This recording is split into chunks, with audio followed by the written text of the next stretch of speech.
楚风，你没必要这样，你不要伤害他们，我保证你可以安然离开。左丘天族族长说道，快做选择吧，不然他们都要死。楚风此话说完，那2把剑便向左丘道一与左丘天圣靠近，很快2把剑便刺入了2人的体内。住手！见此一幕，左丘天族族长赶忙大吼一声，有决定了吗？楚风再度问道。而此时左丘天族族长在则是看向了左丘道一，道一，是父亲对不起你，但为了家族的未来，父亲只能如此了。听闻此话，左丘道一顿时泪如雨下，他伤心极了，因为当他与其弟弟只能活一个的时候，他甚至没有在他父亲的脸上看到一丝犹豫和挣扎。他父亲似乎早就有了这样的抉择，只不过很不幸的是，这声对不起已经让他知道了他父亲的决定。他父亲希望活下去的乃是他的弟弟左丘天圣，而并非是他。好，我知道了。楚风此话说完，那2把已经刺入2人体内的半城尊兵不仅全部拔了出来，更是落在了地上。对于这个举动，许多人都有些不解了。楚风不是要杀这左丘道一与左丘天圣的其中1人吗？并且他还逼迫左丘天族族长做出决定。既然眼下左丘天族族长已经做出了决定，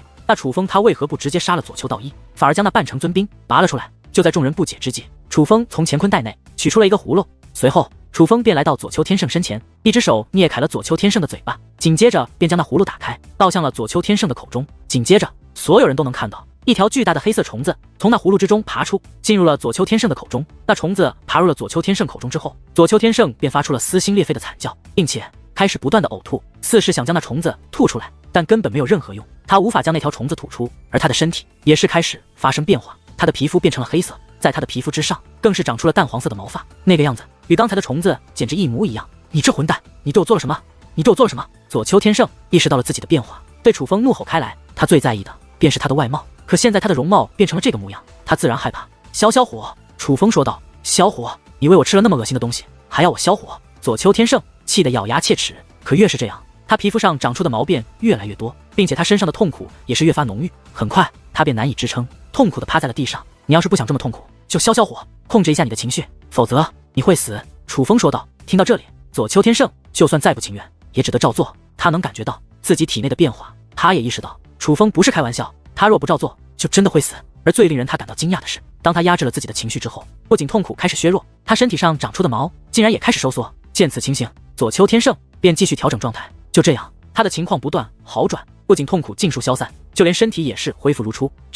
楚风，你到底对我做了什么？左丘天圣问道。没事，这是我做的毒蛊，昨晚连夜准备的。这毒蛊不会让你死，也不会要你命，只要你不发怒，心中不要有恶念，就不会有事。不过还有一个条件，那就是你的命由我掌控，若是我想要你死，你就必然要死。楚风说道。听到这里，所有人都明白了，楚风给左丘天圣服下这个东西，就是想用左丘天圣的性命来威胁左丘天族，从而保自己安宁。不过我不知道你的哥哥也会进入此处，所以我只准备了这一副毒蛊。既然你父亲最在乎你，这毒蛊当然就要给你服用，你要感谢你的好父亲啊。楚风又说道。听闻此话，左丘天圣气得差一点没一口血吐出来。不仅是他生气，就连左丘天族族长也憋气得咬牙切齿。他很清楚，刚刚做出的决定已经伤了左丘道一的心。楚风不仅仅毒害了他的儿子，更是害了他。楚风竟然用毒蛊威胁我，我本不想杀你，但你这是在触碰我的底线，速速替我解毒，否则我要你命。左丘天族族长说道。威胁我？楚风淡淡一笑，一脸的不以为然。可猛然间，磅礴的威压自左丘天族族长体内释放而出，本是无形的威压，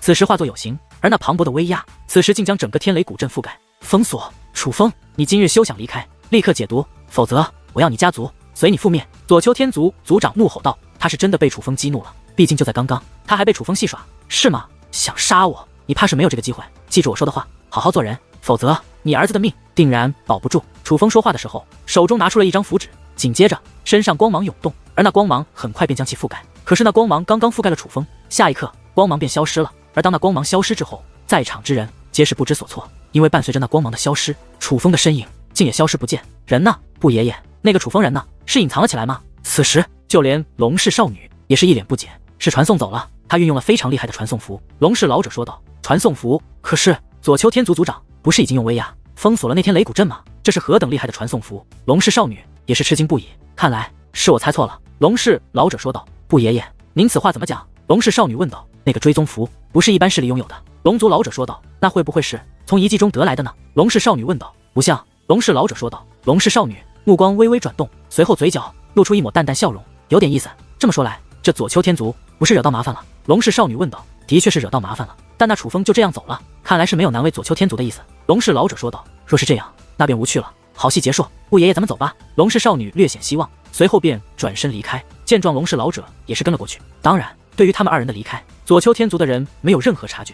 事实上，从始至终都没有人察觉到过有龙氏的高手暗中观察了这一切。此时，左丘天族眼中只有左丘天圣以及左丘道一的安危，但天雷古阵的力量消散之前，他们也是没有办法。不过，一番等待之后，天雷古阵的力量也是终于消散。与此同时，那一根根石柱也是开始崩塌外界，这天雷古阵毁灭了。但左丘天族众人却根本不在乎天雷古阵，而是赶忙将左丘天圣以及左丘道一围了起来。天圣，你怎么样？左丘天族族长来到左丘天圣身旁，紧张地询问道。与此同时，族内的界灵师高手也是纷纷来到身前，想要为左丘天圣将那毒虫逼出来。只是一番尝试之后，族内的所有界灵师高手却都是无奈地摇了摇。你们这是什么意思？难道你们也无能为力？见此情形，左丘天族族长怒声问道：族长大人，这不是寻找的毒，这是一种诅咒，是极其阴险的手段，我们真的是无能为力。若是贸然破解，可能会要了天圣少爷的命。左丘天族众位界灵师说道：好一个楚风，竟敢拿我的安危来威胁我！我此生最痛恨的就是威胁。来人，给我去查这个楚风的身世，去查这个楚风来自何地，我要让他后悔他的所作所为，我要让认识这个楚风的所有人都给他陪葬，一个都别想活！左丘天族族长愤怒地吼道。他是真的被气到了，所以此时他体内所释放出的不仅仅是怒意，还有滔天的杀意，汹涌的杀意直冲天际，覆盖虚空数万里，就连天气都被影响。这方天地阴云密布，看上去极为恐怖。此时，左丘天族众人连话都不敢多说，哪怕如左丘道一因为他父亲的抉择而心有不满，也同样是什么都不敢说。他们都知道，这位族长大人动怒之后，将会是一个多么可怕的人。这个时候，若是敢招惹他，就算是族人，也可能换来灭顶之灾。可忽然之间，云层之上雷霆阵阵，那雷声之刺耳，竟让左丘天族的许多族人难以承受。许多人都捂住了耳朵，甚至用手段来保护自己，因为只是几声雷霆之后，就有左丘天族的许多族人被震七孔流血，倒地而亡。这一幕幕可将左丘天族众人吓坏了，一时间，所有人都将目光投向了左丘天族族长。他们还都以为是左丘天族族长怒火冲天，从而导致没有控制自己的力量，伤害了他们的族人。可此时，就连左丘天族族长也是一脸的茫然，有些不知所措。他很清楚这件事不是他做的，他就算再生气，也不可能无缘无故伤害自己的族人。更何况此时的雷声竟然越发刺耳，那个架势实在太过可怕了一些，就连左丘天族族长也是有些害怕了。只是雷声响起，便有如此威力，若是雷霆落下，那将是怎样的灾难？恐怕就连他也挡不住。而仔细观看，左丘天族族人则是更加害怕了。他们惊愕地发现，云层之中有着无数道雷霆，如同游龙一般在快速奔腾。那雷霆每一道都散发着毁灭般的气息。最重要的是，那漫天的雷霆可能随时都会落下。若是那雷霆落下，他们必死无疑。他们能够看得出来，那可不是臆想，那是真正的恐怖力量，是能够抹杀他们全族的恐怖力量。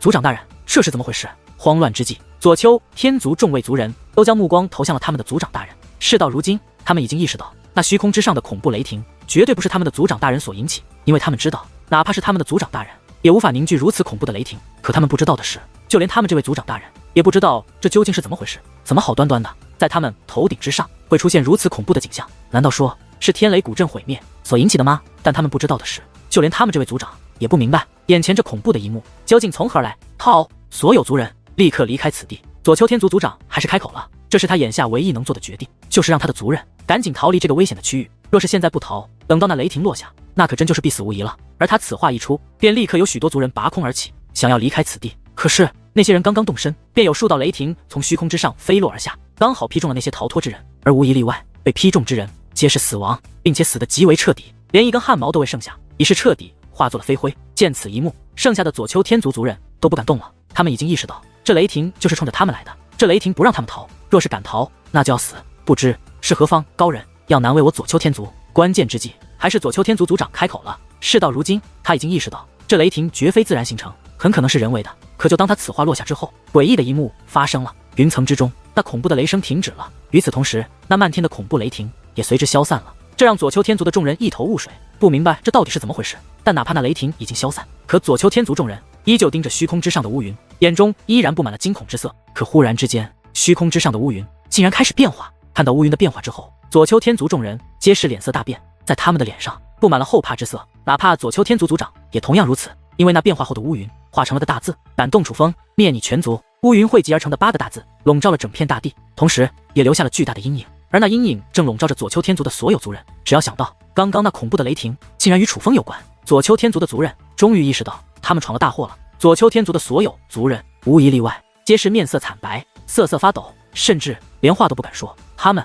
得罪利奥得罪不起的人，猛然间竟然有人跪在了地上，乃是左丘天族的太上长老左丘韩逊。误会，这都是误会，我们真的没有难为楚风的意思，也没有所谓雷影直说，那真的是误会，还请大人见谅，还请大人见谅啊！跪地之后，左丘韩逊磕头作揖，宛如寻常百姓，在祈求天神原谅，态度极其卑微。这一幕连左丘天族的族人都看呆了，这可是他们高高在上的太上长老啊，从未见他如此卑微过。发什么愣，还不快跪下！可忽然左丘韩逊对族人大声喊道，他的话音之中更是充满怒意。而他此话一落，其他族人也是赶忙跪下，开始与左丘韩逊一同祈求原谅。但还有一个人没有跪下，那便是左丘天族族长。然而就在此时，那乌云之中竟然又有雷霆涌动，那忽然涌现的雷霆让所有人大惊失色。原本雷霆已经消失，可现在又忽然出现，这就好像是在提醒谁？那自然是唯一一个还没有跪下的人，左丘天族的族长。见此情形，左丘天族族长吓得嘴脸都变了，也是赶忙跪在了地上。他害怕那雷霆落下刚好击中他，哪怕那雷霆并没有先前的数量多，可那雷霆的威势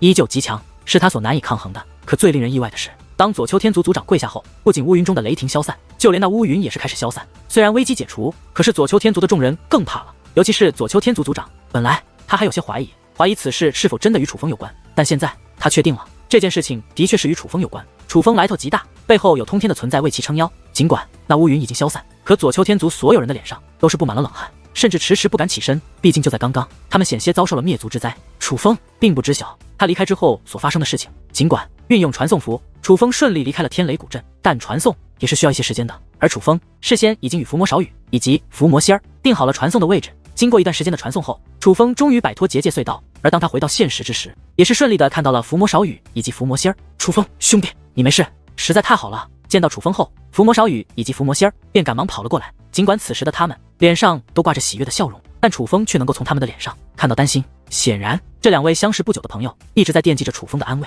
已经结束了，楚风说道：“我看到了，虽然距离很远，但我还是看到了虚空之上的雷霆，神雷劫的威势果然名不虚传。所以楚风兄弟，你应该顺利突破了吧？”伏魔少羽问道。楚风不可置否地点了点头，随后更是详细地为伏魔少羽以及左丘仙儿讲述了事情的经过，包括他击败左丘天族两位天才，并且给左丘天圣下了诅咒的事情。得知经过之后，伏魔少羽与伏魔仙儿更是笑得合不拢嘴。他们都觉得楚风的做法非常的解气，唯一可惜的是他们不能在现场观看到那一切，没有亲眼见证楚风是如何将左丘天族玩得团团转的。但是喜悦之余，伏魔少羽又发现了不对劲，因为楚风的面容并没有太多的喜悦之色。楚风兄弟明明狠狠收拾了那左丘天族，为何你看起来好像不是特别高兴呢？伏魔少羽问道。左丘天族实力强横，我是通过天雷古镇的结界以及你给我的传送符才能占据了上风，可若真实实力，我远不如他们。而与他们交锋期间，我又忘记隐藏身份，他们必然会报复我。尽管我为了防止报复，已经在那左丘天圣身上留下了诅咒，但左丘天族绝对不会就此罢休，定然会调查我的身份，并且还会请高人解除诅咒。若是无法解除，他们心有忌惮，可能不会乱来，但若是有人能够解除那诅咒，他们将毫无顾忌，必然会大开杀戒，而我家族迟早会暴露，那个时候可就害了我的族人了。楚风说出了自己心中的担忧。楚风兄弟，你的担心我能够理解，既然如此，我们便先回到你的家族，先想办法让你的族人躲起来吧。毕竟君子报仇10年不晚，你虽然现在不是他们的对手，但你日后一定会超越他们，那个时候再找他们算账也是不迟。伏魔少羽说道。但是我答应了一位前辈要去帮忙，算一算耽搁的时间可能已经有些迟了，我必须先去找那位前辈，我怕等我帮完那位前辈再去通知族人交代经过就有些迟了。楚风说道。那简单，你告诉我你家族在哪里，我去帮你通知他们。伏魔少羽说道。那便有劳少羽兄了。楚风连忙道谢，虽然有些麻烦伏魔少羽，但这却的确是一个非常不错的决定。随后楚风便与伏魔少羽定好了事宜，让伏魔少羽去通知自己的家族，然后再到凤仙上界会合。那个，我们回头再见了。伏魔仙儿说道。回头再见？你这丫头什么意思？难道你要跟着楚风兄弟走，抛弃你哥哥我呀？伏魔少羽惊讶地张大了嘴巴。哥，人家想见见世面吗？你只是通知一下，通知完就来找我们不就好了吗？再者说了，你身上有我的追踪符，我跟楚风在一起也更方便你找到我们啊。伏魔仙儿笑眯眯地说道。重色轻兄啊，真是丧尽天良啊。好，伏魔仙儿，我伏魔少羽记住你了，告辞。话罢，伏魔少羽便踏入了传送阵。虽然告别之时，伏魔少羽一脸悲伤，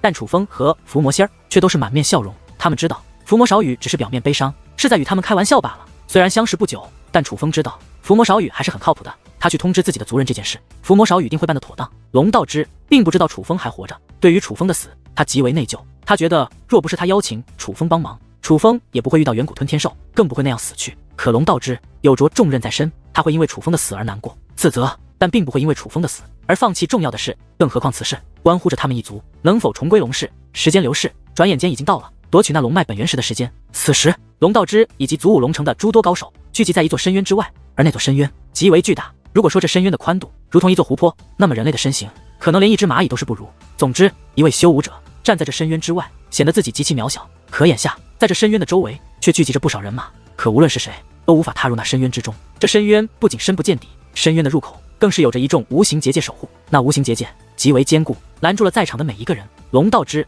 站在这深渊之外，但他并没有过多关注深渊，而是在打量着各方人马。虽然这些人与他其实都是同族，并且同样被龙氏抛弃，与他们一样都是可怜之人，但龙道之却清楚，这些人都是他的对手。正所谓知己知彼，百战百胜，所以龙道之不敢大意。但此时，龙道之身旁除了祖武龙城的高手外，还有一个外人，这个人便是被誉为祖武星域最强界灵师的梁丘大师。只不过此时的梁丘大师精神状态很是不好。龙城主楚风小友，他真的遭遇了不测。忽然，梁丘大师开口了。他其实早已经得知楚风遇难的消息，可他难以接受这个事实，这也是他情绪低落的原因。毕竟他对楚风极为看好，并且关系也是极好。梁丘大师，这是千真万确，我亲眼所见，是我害了楚风小友。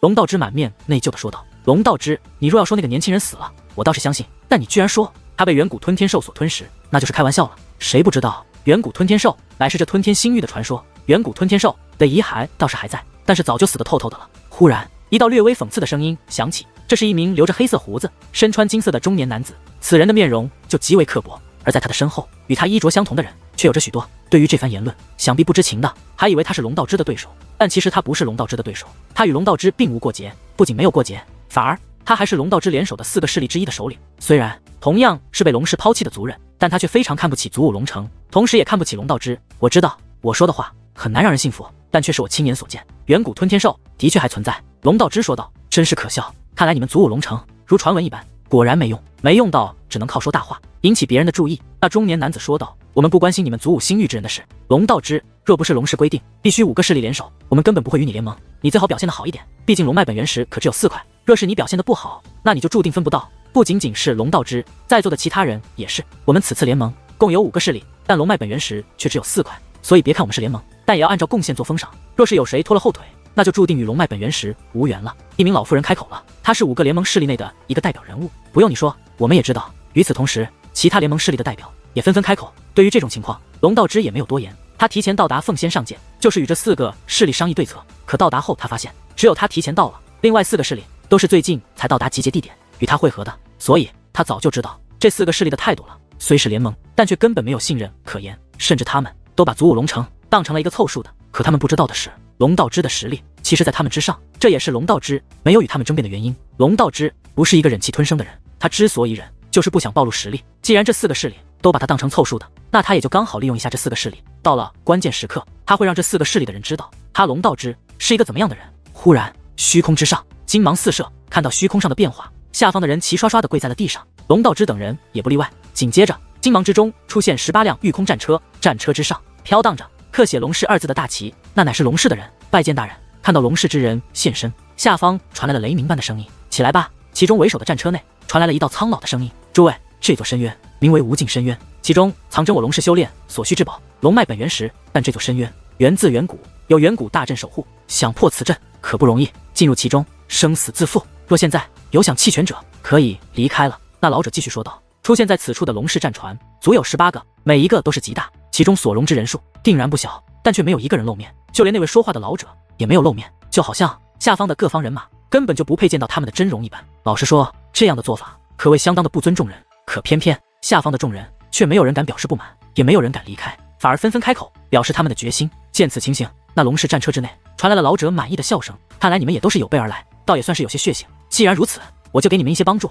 等一下，我龙氏会帮助你们激活这座远古大阵，激活之后会浮现多个入口，那入口需要5位界灵师同时开启才能破解，破解之后便可进入无尽深渊。但无尽深渊内仍旧危机重重，可夺的龙脉本源石的机会就在其中。在那里面总共有着4块龙脉本源石，凡是拿到龙脉本源石的人，便可带着所有族人重归龙氏。老者话罢，那18艘飘在空中的战船便同时释放出布满符咒的光芒，光芒合为一体，笔直地射向那无尽深渊。可那光芒并未射入深渊之中，被一层结界挡住。原本无形的结界，此时终于显露真容。只是看到那结界之后，在场的所有界灵师都是深吸了一口气，他们皆是由各方势力请来的帮手，他们将是破阵的关键人选。只不过看到这磅礴的结界大阵之后，他们所有人都感受到了压力。原来伴随结界大阵的浮现，一股恐怖的气息也从那无尽深渊释放而出，而那气息是极为浓烈的死亡气息。界灵师感应力敏感，所以在他们眼中，这无尽深渊更像是通往地狱的入口。结界显现之后，在结界之上也是出现了多个结界入口，穿过那入口就可以进入无尽深渊。只不过那入口却也是有着守护结界覆盖，必须破开那守护结界才能真正踏入其中。但想要破解那结界可是很不容易，几乎所有界灵师都意识到了这个问题。那不是寻常的结界，想要破开那结界，不仅是界灵之术高超就可以，还需要特殊的钥匙才行，否则就算有通天的本事，也是难以破开这结界。可就在此时，在那自龙氏战船之中，竟洒下一片物体。仔细一看，那乃是散发着远古气息的古铜。那些古铜似有分配一般，四下飘散而去，每族首领各拿一个，不可抢夺。伴随着古铜下落，龙氏战船内响起了老者的声音。见状，龙道之等人也不犹豫，分别将那古铜接到手中。他们已经看出，这古铜正是破解那入口结界的钥匙，只是这钥匙并不完整，需要5把钥匙合在一起才能合成完整的钥匙。起初，龙道之等人还有些不解，既然5把破碎的钥匙就可以合为1把完整的，龙氏的人为何不直接将它们合为完整的，然后再给他们，反而是将破碎的给他们呢？但很快，他们便明白了一切。只是明白之后，龙道之等人却皆是眉头紧皱，有些人更是脸都绿了。原来这钥匙需要开启，唯有开启之后才能合为一体，否则就只是碎片而已。但是开启这钥匙需要耗费一些东西，不是结界之力，也不是武力，而是龙氏所需的血脉之力，并且还有修为限制，只有至尊境的血脉之力才能开启这钥匙。血脉之力何其重要，那乃是修武之根本啊！用血脉之力开启这把钥匙，这无疑是用虔诚换虔诚啊！况且就算将这钥匙开启，使得钥匙合为一体，但也不能直接破解那入口上的结界，还要看各自请来的界灵师的实力，这让许多人都犯了难，包括龙道之也不例外。不过在场的至尊境高手，除了各方势力的首领外，其实也是有着不少，所以各方势力的首领之中，也有不少人选择将开启这钥匙的重任交给自己的族人。这样一来，钥匙既能开启，自己的血脉之力又不受损，倒霉的只是族内的高手罢了。可谁曾想，还没来得及施行这个决定，龙氏战船之内那老者的声音便再度响起：作为一族之长，难道还要将如此重任交给族人吗？若是这点担当都没有，也不配回归我龙氏，立刻滚吧！这声音之中充满了怒意，显然龙氏的老者很反感这种行为，这可就让各方首领犯难了。既然不允许让族人代替自己耗费血脉之力，那就只有自己亲自上阵了。若是耗费血脉之力能够确保进入无尽深渊，他们也忍了。最重要的是，耗费血脉之力后，很可能也无法进入无尽深渊，连无尽深渊都进不去的话，就更被替拿到那龙脉本源石了。这种情况下，耗费血脉之力这种代价着实太大了一些。而犯难的同时，龙道之他们终于知道为何龙氏要求5个势力组成联盟了。没想到只是开启这钥匙，就已是如此艰难的抉择。很快，有光芒自人群之中散开，定目观望，竟有人开启了钥匙。紧接着，越来越多人选择开启钥匙，面对回归龙氏的机会，这些人宁愿付出巨大的代价，也不想错过这个机会。你们到底敢不敢？不敢就弃权，我好去与别人联盟。那名留着黑胡子的中年男子开口了。说完此话，他便开始向手中的钥匙灌输血脉之力。很快，他手中的钥匙也被开启。只是钥匙开启之后，莫说他一头黑发变成了雪白，就连胡子也变成了白色，面容更是憔悴无比。看到这一幕，当真是惊心动魄。他损耗的可不仅仅是血脉之力，损耗的也是寿命。可龙道之等人却也不再犹豫，他们都想回到龙氏。若是能够回到龙氏，哪怕牺牲自己，他们多半也是愿意。龙城主，先等一下。可就在龙道之也准备运用自己的血脉之力来开启那钥匙之时，梁秋大师却是忽然开口：我能感觉到这无尽深渊极其危险，况且此处对手颇为强劲，能够夺得龙脉本源石的机会非常之小，不如您还是三思一下。梁秋大师是心疼龙道之，不想龙道之用自己的寿命和修武的前途冒如此风险。龙道之，你若不敢，就赶紧滚蛋，不要浪费我们的时间。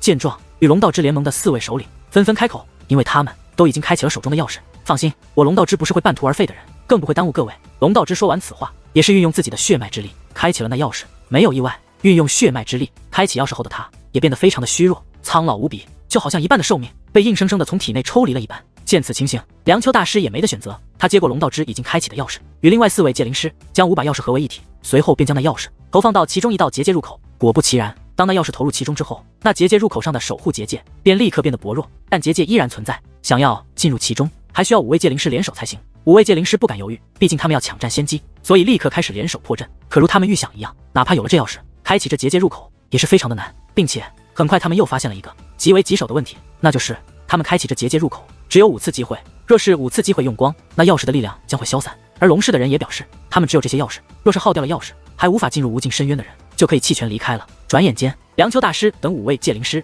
已经失败了4次，他们仅有最后一次机会可以使用。若是再破阵失败，他们将失去进入无尽深渊的机会，这可将龙道之等人吓坏了。毕竟他们已经耗费了自己的血脉之力和寿命，若是连进去的资格都没有，那实在亏大了。而最令他们着急的是，已经有人成功破开了结界入口，进入了无尽深渊之中。但是值得一提的是，就算结界入口成功破解，每个结界入口只能进入无尽深渊的人数却是有限的。首先是运用自己血脉之力开启钥匙的人可以进入，除此之外，另外5人倒是没有限制，但大多数成功开启了入口结界的人都会选择带着各自请来的戒灵师进入其中，毕竟这种时候戒灵师的力量必不可少。虽然看着其他人进入无尽深渊，龙道之等人急得直跳脚，可他们现在却也没有办法，甚至都不敢催促，毕竟现在这些戒灵师乃是他们进入无尽深渊的最后希望。换人吧。忽然其中一位留着一头黄色长发的戒灵师开口说道：大师，您这是何意？见状，龙道之等人赶忙上前询问。这个人太弱了，换一个戒灵师吧，有他在不可能破开这道结界。那位黄发戒灵师说话之时指向了梁秋大师。龙城主，如此重要的事情你就不能请来一个厉害一点的戒灵师吗？紧接着另外3位戒灵师也开口了，他们不仅同时针对梁秋大师，甚至还把矛头指向了龙道之。你们听闻此话，梁秋大师顿时气得脸色涨红。梁秋大师很清楚，他与另外4位戒灵师的实力相差不大，甚至还略胜一筹。现在的情况是，他们5个人都没有把握破开这道结界，而另外4个戒灵师似乎是就相识，在没有把握破开结界的情况下，他们准备甩锅。毕竟他们都知道，别看现在5大势力都不催促，也不敢斥责他们，但若是彻底浪费了这次机会，那么5大势力的首领绝对不会轻易放过他们，所以他们想要甩锅。很明显，梁秋大师成为了他们甩锅的对象。龙道之，你这个没用的东西，果然你就是一个拖后腿的废物。当初联手之前就告诉过你，无尽深渊难关重重，不仅要请来龙温级圣袍戒灵师，还要请来强大的戒灵师才行。你当时可是保证过，一定能够请到强大的戒灵师的。但是现在，你这是什么情况？你看看，你请来的是什么样的废物？早知你如此没用，当初就不该与你联手。很快，另外4个势力的首领纷纷开口了，他们全部将矛头对准了龙道之。现在，不仅梁秋大师成了背锅之人，就连龙道之也成为了背锅之人。先别说这些了，还是抓紧时间再找个戒灵师吧，否则这无尽深渊你们便进不去了。那位最先讽刺梁秋大师的戒灵师说道。这个时候去哪里找戒灵师？4位大师难道没有别的办法了吗？听闻此话，其他4位势力的首领也是眉头紧皱。在场这么多戒灵师，不是每一个都能进入无尽深渊，你们自己去请，用什么办法我们不管，总之不能再与这个梁秋合作了，他太弱了，与他合作绝对无法破开那结界。若是最后一次还失败，败坏的可不仅仅是我们的名声，更是浪费了诸位的付出。那戒灵师说完此话，另外3位戒灵师也是纷纷附和。龙道之，你去请吧，对你找来的戒灵师不中用，此事就该你负责，赶紧再去请一位强劲的戒灵师。若是再找垃圾回来，毁掉了最后一次破阵的机会，我们给你没完。紧接着，另外4个势力的人也都再次将矛头对准了龙道之。他们想进入无尽深渊，这是必然的，否则不可能耗费生命和血脉之力去开启那钥匙。可当连续4次失败，仅剩1次机会之后，他们也都觉得进入无尽深渊的希望渺茫了。在场的其他戒灵师之中，若要请，自然请得动，但有能力的戒灵师都随着各方势力的首领进入无尽深渊之中了，留下来的也都是失败的人。就算请来了，又能怎样呢？虽然很不情愿，可是到如今，他们都已经做好了无法进入无尽深渊的准备。但他们付出了那么多，所以内心极为憋闷。再加上从一开始，他们就都看不起龙道之，所以他们现在便都将所有过错都推给了龙道之，并且他们与那4位戒灵师还有所不同。那4位戒灵师责怪梁秋，乃是想找一个背锅主人，可他们并不是故意找一个背锅的人，他们是发自内心的觉得，他们之所以会失败，就是因为龙道之，是龙道之拖了他们的后腿。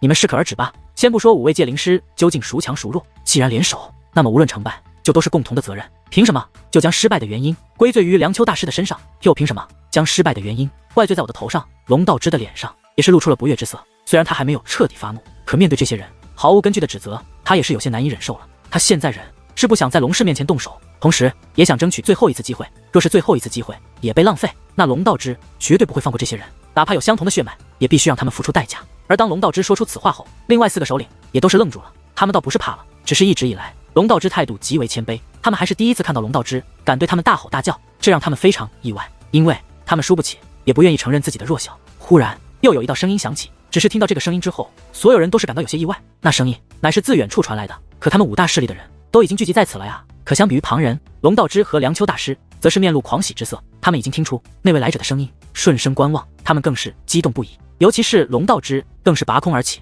直接来到了那位说话之人的身旁。紧接着梁秋大师也是跃空而起，追了上来，因为这位来者不是别人，正是楚风。楚风小友，你没事？你居然没事？龙道之紧紧地抓住楚风的双肩，他激动的双手都在颤抖，甚至连眼眶都有些湿了。他一直觉得楚风是因他而死，这些日子他都活在深深的愧疚与自责之中，如今发现楚风竟然没死，他不仅感到高兴，更是内心压抑的情绪也得到了释放。2位前辈，此事说来话长，回头再与2位前辈细说，至于眼下，还是先进入无尽深渊之中吧。楚风说话间看向了那道入口。好，龙道之连连点头，毕竟现在的确到了生死攸关的时刻，他们已经没有办法了。但楚风的到来让他见到了希望，毕竟他很清楚楚风的本事绝对不是其他界灵师可比。于是说话间便带着楚风来到了众人的面前。此时龙道之的脸上挂着极为灿烂的笑容，看到这样的龙道之，那4位首领更加恼火。毕竟先前的对话他们都听到了，都知道龙道之打算让楚风帮忙，可他们都看得出来楚风如此年轻，很可能是一个小辈。这样的人就算会界灵之术，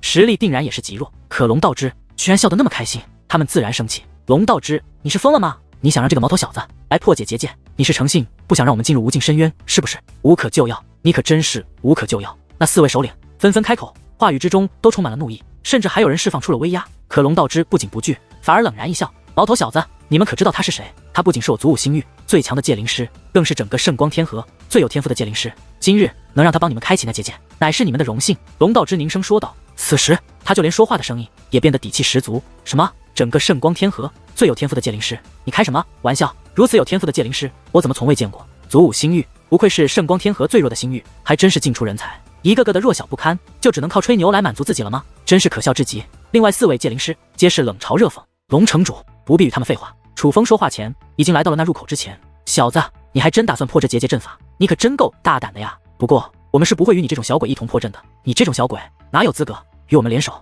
另外4个界灵师讽刺地说道。听闻此话，楚风先是不屑的一笑，这才说道：我有说过要与你们4个饭桶联手吗？饭桶？你在说谁？难道你是在说我们？那4位界灵师同时将目光锁定在楚风的身上，眼中都布满了怒意，同时也充满了威胁之意。那种威胁的目光就好像在警告楚风，就好像在说，小子，你说话的时候最好还是过脑子，否则要你好看。不过他们没想到的是，对于他们如此明显的威胁，楚风却是不以为然，甚是从容的继续开口了。这还用问吗？这里除了你们4个，哪里还有人像是饭桶？楚风说这话的时候，目光一直凝视着那4位界灵师。不仅如此，目光之中还布满了轻蔑，那种目光生怕对方不知道自己在说他们一般。你这祖武星域来的小废物，胆敢侮辱我们，你可真是找死！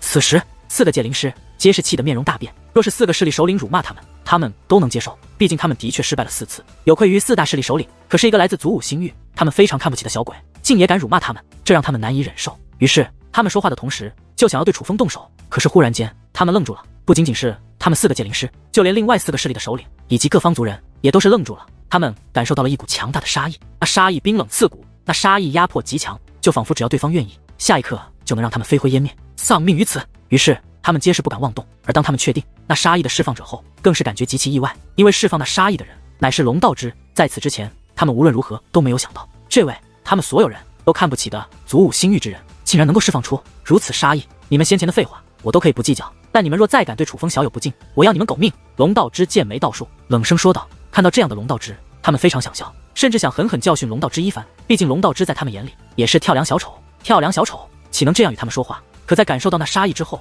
他们却迟疑了。龙城主不用与这群跳梁小丑计较，他们在废话，直接杀了他们便可。楚风笑着说道。你这家伙！听闻此话，那些人更是瞠目结舌。这话说的也太狂妄了吧，直接将他们杀了，把他们当成什么了？把他们当成废物了吗？这让他们极为不爽，可偏偏却又不敢说什么了。虽然他们感受不到龙道之的修为，可只是那杀意就已是让他们为之忌惮，让他们不敢轻举妄动。见所有人都闭上了嘴巴，楚风也不再多说什么，而是将目光投向了梁丘大师。梁丘大师，你我联手吧。楚风说道。好。对于这个要求，梁丘大师不仅立刻应下，且说话间也是走到楚风身旁。你居然要与他联手？你们这根本不是破阵，而是要联手毁掉这最后一次机会。那4位界灵师一脸讽刺地说道。你们敢破此阵，我就宰了你们！与此同时，足足4道五品至尊的威压都释放而出，笼罩住了楚风和梁丘大师。是那4位首领，你们敢动他一下试试？看我不要了，你们狗命！可紧接着，龙道之的声音也随之炸响。最重要的是，随之而来的还有龙道之的杀意。龙道之的杀意比之先前更为恐怖。龙道之依旧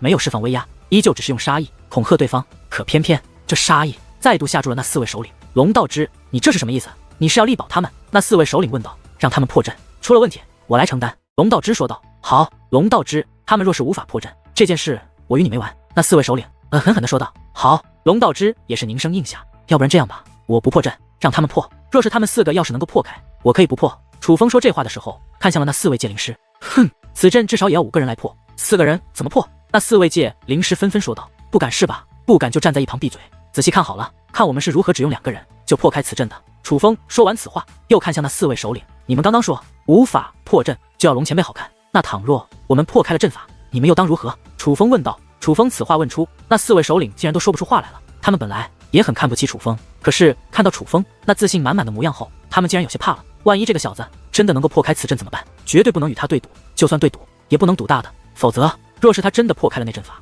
他们岂不是倒了大霉？说话呀！你们找来了4个饭桶，浪费了破阵机会，如今还想将破阵失败的罪责扣在我们头上，这件事你们不是应该给个说法吗？见对方都不回答，楚风继续逼问道：“明明是这个梁秋太弱，所以才浪费了4次机会，怎能怪到我们头上？”那4位界灵师说道：“梁秋大师浪费的机会，你们有证据吗？”楚风问道：“我们4个就是证据。”那4位界灵师说道。楚风忽然笑了，笑完之后看向了4位首领，这才说道：“你们说他们4个说的话能算作证据吗？他们所说的到底是证据还是血口喷人？你们心中应该清楚吧？”听闻这番话后，无论是4个首领还是那4位界灵师，都想要开口反驳，可还不待他们开口说话，楚风便再度开口：“首先，你们觉得无法破阵是梁秋大师的原因；其次，你们又说这阵法至少要5个人才能破开，2个人是绝对无法破解的。但现在我就是要与梁秋大师联手，倘若我们无法破阵，我楚风愿意将项上人头奉上。”楚风说道。楚风，万万不可，这个责任怎能让你来承担？听闻此话，龙道之和梁秋大师都有些急了，赶忙开口劝阻。毕竟那阵法已经失败4次，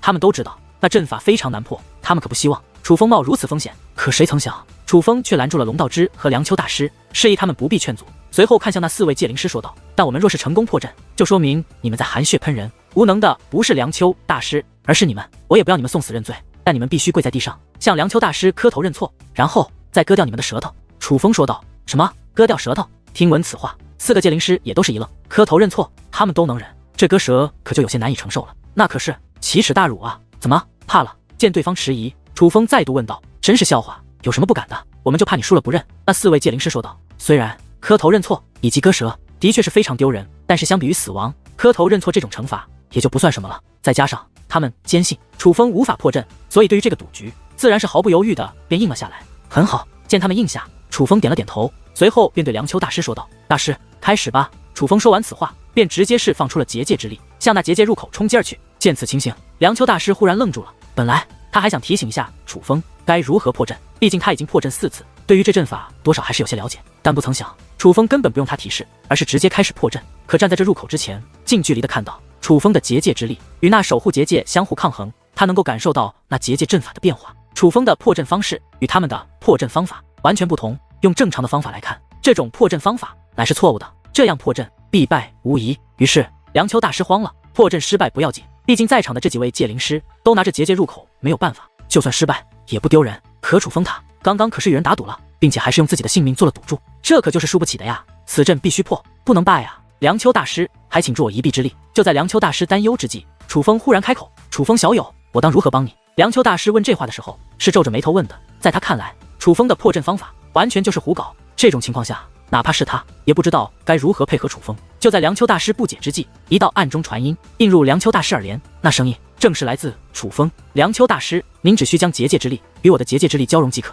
其余的交给我即可。”听闻此话，梁秋大师自然是一头雾水，不是叫他帮忙吗？只是结界之力交融，那根本就不是帮忙啊！楚风到底想做什么？虽说梁秋大师不解，了事到如今，他也只能听从楚风的话，选择相信楚风了。可是当他按照楚风所说释放出自己的结界之力，并且与楚风的结界之力交融之后，却顿时神经一紧，整个人都愣住了。因为此时他的心中已是掀起了轩然大波，甚至在这一瞬间，他激动的身体都在颤抖，浑身都起了鸡皮疙瘩。当他的结界之力与楚风的结界之力交融之后，他便能够感受得到那守护结界的变化。楚风的做法虽然看上去很是危险，乃是错误的做法，可是他此时能够感受到楚风的结界之力进入那守护结界之后，就如同所向披靡的大军正在开疆破土，而那强横无比。他们连续破解4次都以失败告终的守护结界，面对楚风的攻势竟然毫无还手之力，用丢盔卸甲形容也不为过。这种破阵方法要不了多久，那守护结界就将被楚风破开。原来如此，原来破阵方法如此简单，为何我就没有想到呢？这就是天才的思维吗？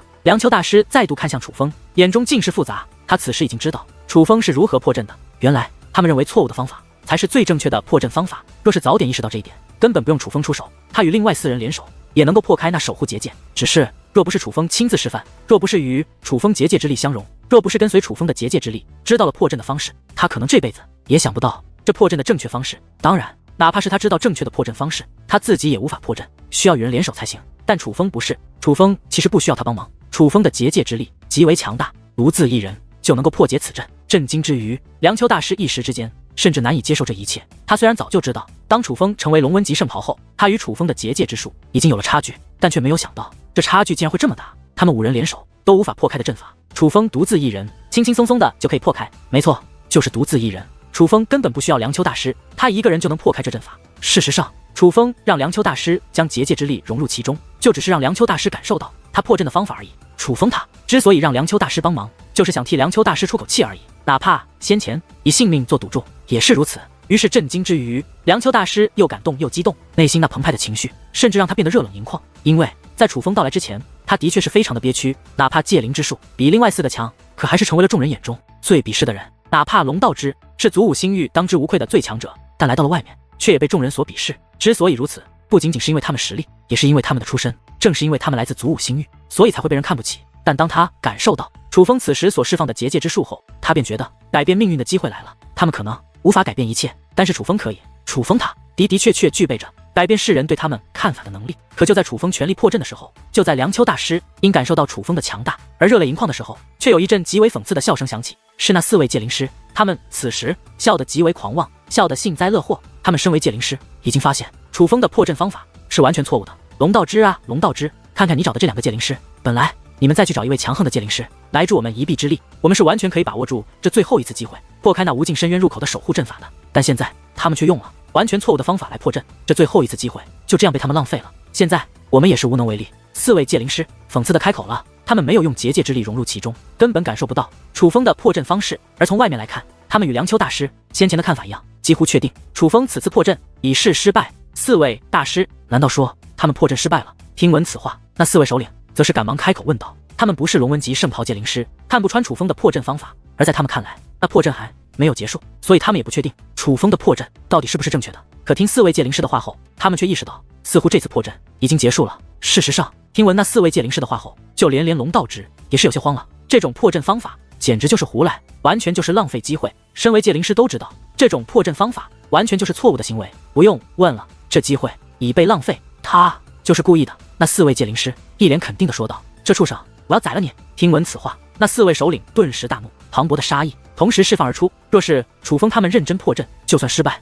他们勉强也能接受，最多也就是惩罚楚风与龙道之他们，让他们给个说法。可当他们得知楚风胡作非为，故意失败，故意浪费他们机会，那他们绝对无法忍受。他们杀心已起，今日必要杀掉楚风。可就在此时，一阵碎裂的声音在半空响起。定目一看，无论是龙道之还是4位首领以及在场的各方族人，全部都是神色大变，尤其是那4个戒灵师更是瞠目结舌，目瞪口呆，因为那座守护入口的结界阵法已经迸碎开来。楚风他竟然破开了那守护结界，并且破阵速度非常之快。4位，你们刚刚说什么？此时楚风回过头来，笑眯眯地看向了那4位戒灵师，而眼下那先前还洋洋得意羞辱楚风的4位戒灵师已经说不出话来。不仅如此，那脸色更是像吃了屎一样难看至极。发什么愣，还不向梁丘大师道歉了？楚风对那4位戒灵师说道。4位戒灵师的脸庞都在抽搐，虽然他们对楚风能够破开那守护结界都非常震惊，可真的让他们向梁丘大师磕头认错，他们还是有些拉不下脸。毕竟从始至终，梁丘大师都是他们所鄙夷之人，谁会愿意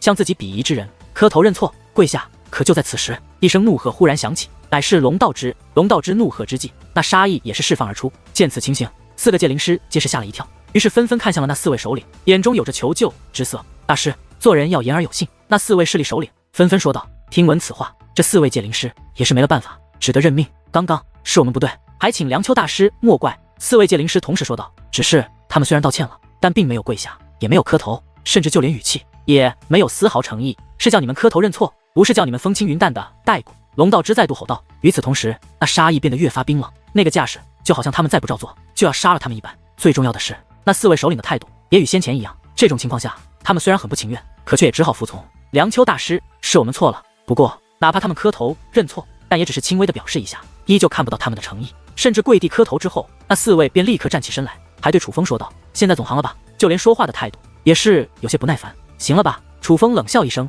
这才说道：“刚刚所说的条件可不止这些。楚风，我们已经认错了，你不要太过分。”4位戒灵师终于忍无可忍，竟对楚风大吼：“磕头认错！”他们都忍了，可真的自己割掉舌头，他们实在做不出来。这位小友，先前都是误会，咱们可是联盟，没必要这么较真。是啊，眼下既然已经破阵，还是抓紧进入无尽深渊吧。毕竟已经有许多人先我们一步进入其中，我们现在应该抓紧时间追赶你才是。此时，那4个联盟势力的首领也是开口了，眼下他们的态度比之先前有了极大的变化，对楚风说话的态度非常的客气，完全没有了先前的鄙夷与傲慢，甚至那个模样完全就是捧着楚风，生怕哪句话说错了让楚风不开心。这结界入口我能破就能封，你们现在看不出来，但实际上这入口已经被我封锁，除非我来破解，否则你们谁都别想进去。我所布置的结界比原有的结界还要坚固。楚风说道。听闻此话，在场的许多人皆是神色大变。楚风这样的行为就是逼迫在场的众人啊！大胆小贼，如今应当抓紧时间进入无尽深渊。你怎能封锁入口，阻拦诸位大人？你要知道，诸位大人找我们来，乃是要我帮忙的，不是要我们添乱的。猛然间，那4位界灵师中的其中一位指着楚风斥责起来，而这位正是先前最先诬赖梁丘大师的那位。他本来非常惧怕楚风，毕竟他们理亏在先，而楚风又破开了结界。可当楚风说已用结界封锁了入口之后，他觉得他找到了翻身的机会。他很清楚这些势力首领是什么样的人，虽然都被驱逐出了龙氏，可他们却依旧非常傲慢，不喜欢被人威胁。因此他觉得楚风这种行为乃是犯了大忌，所以想借此机会反将楚风义军。楚风小友，你当真布了结界？此时那4位首领同时看向了楚风，目光还皆是有所不善。见此情形，那位开口的界灵师甚是得意，他觉得他的计谋得逞了。这4位首领果然不会允许楚风威胁他们，没错。然而面对4位首领质问，楚风则是不卑不亢。很好。听闻此话，那4位首领面面相窥，互看一眼，紧接着那4位首领竟同时出手。只见血光弥漫，紧接着阵阵惨叫便自4位界灵师口中传出。那4位界灵师此时全都倒在了地上，哀嚎之时，口中更是大口的喷着鲜血。是那4位首领对他们出手了，没用的废物，我们请你们来乃是破阵的，阵法破不开，冤枉他人，人品也是极差，你们这种人就该受到教训。那4位首领出手之后，更是对4位界灵师恶狠狠地斥责起他们。尽管先前的他们还在维护各自请来的界灵师，可当到了关乎他们利益的时候，他们毫不犹豫的选择了大义灭亲。一番斥责之后，他们更是看向楚风。楚风小友，他们已经受到了惩罚，现在可以解开那结界，进入无尽深渊了吗？当他们再度与楚风说话的时候，已经收起了先前严厉的模样，不仅面带微笑，就连语气都是非常柔和。见到这一幕，梁丘大师以及祖武龙城的众人皆是感慨万分。想一想，先前这些人还高高在上，盛气凌人，完全不将楚风放在眼里，可现在却已是有了这么大的转变，对楚风毕恭毕敬，甚至尽显谦卑，生怕得罪了楚风。而这就是真本事的力量。楚风用他自己的本事扭转了这些人对他的态度，而面对那4位首领恭敬的态度，楚风则是忽然露出一抹戏谑的笑容。4位前辈，你们也太残忍了吧，我只是吓唬他们一下，你们怎么真的动手了呢？楚风说出这番话之后，那4位首领脸色都变得有些难看。可谁曾想，楚风又继续开口了，好了，进去吧，我根本就没有布置结界，我来这里是帮忙的，怎么可能添乱呢？布置结界封锁入口的事情我是做不出来的。听到这里，那4位首领脸都绿了，这不是被戏耍了吗？他们真的气得心肝脾肺都快要炸了，甚至对楚风已经起了杀心。活到这么大，可是很少有人敢这么戏耍他们，更何况还是来自祖武星域的人。只是哪怕此时心中已是怒火翻涌，如火山一般快要爆发，可他们却还要笑脸相迎。事到如今，他们都看出来了，这个年纪轻轻的小子虽然来自祖武星域，但的确是有本事的。若想拿到龙脉本源石，回到龙氏，还是要看这个叫做楚风的小子的。所以哪怕心中再不爽，却也不敢表现出来。梁丘大师，此时龙道之面带歉意的来到梁丘大师面前，他是有话想说，可来到梁丘大师身前后，却又有些犹豫，说不出口了。因为这个入口是有人数限制的，每个入口只能进入10个人，进入10个人后，这入口将会彻底关闭。而按照先前定好的规定，5个联盟势力各自只能有2个人进去。不用多说，龙道之必须是要进去的，而另一个就需要带一个强力的帮手。若是楚风不来，那梁丘大师自然是最佳人选，可楚风在的话，梁丘大师就只能让位，这也是龙道之面带愧疚的原因。龙城主，老夫明白的，你不必多说，老夫不会怪你，毕竟我此次到来是希望能够帮到你，是希望你能够成功。不过老夫有一个请求，无尽深渊危险重重，请龙城主务必要保护好楚风小友。如果说这无尽深渊内那龙脉本源石是您祖武龙城的希望，那么楚风他便是我祖武星域的希望。梁丘大师说这话的时候可谓语重心长，极为认真。说这话的时候，他还特意看了楚风一眼，而此时楚风的眼中也是有些动容，能被一个长辈如此认可，对楚风来说又何尝不是一种荣耀？毕竟对于曾经的楚风而言，梁丘大师也是一座高高在上的山峰啊。大师放心，这次我一定会保证楚风小友安全，就算我出事也不会让他出事。龙道之保证道。随后他又看向另外4个联盟势力的首领，诸位，我祖武龙城先行一步了，咱们在下面会合。说完此话，龙道之便带着楚风率先从那入口进入了无尽深渊。至于另外4个首领并没有急着进入，而是看向了那还在哀嚎的4位界灵师。别嚎了，我们可没有下狠手，只是皮外伤而已。至于这般吗？哀嚎，他们不仅语气很重，在他们脸上更是充斥着不悦。他们的确教训了这4位界灵师，他们本身就对这4位界灵师极为不满。若是可以，他们甚至会直接杀了这4位界灵师，毕竟他们可是耗费了自己的寿命以及血脉之力才将那钥匙开启。可若不是楚风出手破开结界门，这4位界灵师便白白浪费了他们的付出，所以他们早就怒火交加。只是他们没有办法，毕竟他们还需要这4位界灵师的帮助。毕竟不管楚风再如何厉害，终究是龙道之请来的，不可能真的帮他们。所以他们刚刚也还是手下留情的。奇耻大辱，奇耻大辱啊！此时那4位界灵师也是纷纷起身，他们只是用手摸了一下嘴巴，就修复好了伤口，不仅被割掉的舌头恢复了，就连脸上的鲜血也被擦拭干净。果然，他们先前的哀嚎是装出来的，那不过是皮外伤而已，甚至他们可以轻而易举的让自己痊愈。可是他们脸上却挂满了委屈，他们没有预料到，为了能够进入无尽深渊，这4位首领竟然会对他们出手。可真的出手后，他们也只能选择隐忍，除此之外别无他法。说到底，他们还是惧怕这4位势力首领的。4个人无法破阵，结果被一个小鬼破开了阵法，这的确是你们的奇耻大辱。若不是还需要你们，你们现在就已是4具尸体。那4位首领狠狠地说道。话已至此，他们可谓彻底露出了本来面目。他们才不在乎这4位界灵师的死活，现在不杀他们，只是因为还需要他们而已。